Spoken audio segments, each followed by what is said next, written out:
Hello guys, so karon nahanap po ni si Puski magsinamok sa inyong mga kiliran o kiliran pamanggyon. So karon kay gigutom man ta simple magdakop tag manok mag-ihaw ba. Tuwaga tindog-tindog na silalim ang manok. Anong gagawin ko dito? Pagtingin ko sa ilalim ay daghan pala sila. So magpili ra isa na. So kung nangabot ko, so kulay may ni dool no nagkatuman ng mungaan. So di sa tanang mungaan. So ngayon tumingin ako sa ilalim. Kung nandun ba sila? Nandun sila. Inaburan ko yung isa, hindi siya lumapit kasi natatakot siya sa akin eh. Bakit naman kayo matakot sa akin? Gwapo naman ako ah. Ay. So ngayon, inaitsahan ko ng pagkain.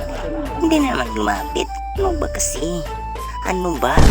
So, itong aso na to, ang sirok-sirok eh. Ay, ang galit ng mukha ko.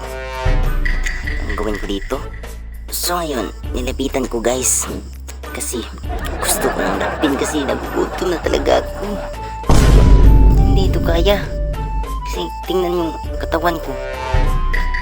Ang niwang na. Ay, Diyos ko. So, nilapitan ko. Si Minel, siyempre ko. Gusto kong gamay ba? Kuot gamay sa akong kamot. Kaya ba? Basig madagpan. So, tumakbo na naman eh. Paano ba habulin to? Parang siya ang hirap habulin pala nito. Ay. Lumabas ako guys, so lumilili sa ilalim. Nandun pala sila. Ayun, lumabas din guys. Kita ko na. So nilapitan ko guys. So umaabot ako, binigyan ko ng pagkain yung isa. Yung sa ilalim. Tapos nilapitan ko, dinakop ko, huli. Ulam ka ngayon. Ang iyong dinakip ko guys, simple parang mantik lang ang liit eh. So itong mukha ko parang monkey. 5 little monkey, Humpty Dumpty. Yun guys, kumuha na ako ng pulay. Kasi magluluto na tayo. Sinong hindi marunong magganito? Yung maghaling ng lukay. Tuturuan ko kayo. Oh, ganyan lang. Mabilis talaga maghaling. Basta yung tao ginugutom, mabilis talaga. Ganyan lang. Pagkatapos, ibutang mo na yung lukay na may kalayo, tas sugnuran mo ng kahoy doon kung kumuha ka sa ilalim, tas ganyan lang. Sige, ilagay mo yung kahoy. Yan, sisiga na yan. Bilis lang. Sugnuran mo ng marami. Parang relasyon mo, sugnuran mo ng marami, tas butang mo na yung takuri, tas tangan mo ng tubig, tas takluban mo, tas sipan mo yung kalayo. Ganyan lang. Tas pagkatapos magkuhan ka ng lubi, magbubunot ka ng lubi. Ganyan lang, basic. Ganyan.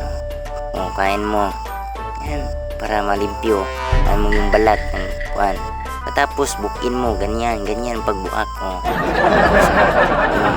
Bigay mo yung kuhan kasi kapatid mo, tas inin mo yung tubig. Wow, sa ganito naman, tas tilawan mo. Ganyan lang. Please, kagurin mo. Sinong pagkagod yan? Kay kagagurin ko. I'm free na mo kagod guys. So simple, nainit na ating takuli. So ang daming kalayo kasi. Kunin. Tas ganito na yung tadtad ng manoks. Maliit lang tayo eh. Ganyan lang. Bilis. Simple na plan mo ng asin. Yan. Ang basic lang. Ang kadali. Ganyan lang. Sinong paturo. Ganyan. Tangan mo ng patis. Lagyan mo ng patis. Tapos lagyan mo ng suka. Paminta. Ganyan lang. Tapos payukayin mo. Payukay. Sinong paturo. Basic lang yan sa akin. Ganyan lang, magkay. Tapos magkuha naman yung sugnod mo. Tapos ilagay mo yung kawali. Ngayon guys, makita kayo ng magic, no? Ganito lang. Naluto na agad. Siyempre, ganyan akong magic. Bilis, makain ako. Sarap. Sarap. So, thank you guys sa tanaw sa akong video. Enjoy mo, yung i-share, react, di mo nagsuporta na ako. Thank you kayo. More video to come pa. Always support me. Thank you kayo. Mga unta, ganyan lang. So na part 2 guys, thank you kay niyo tanan.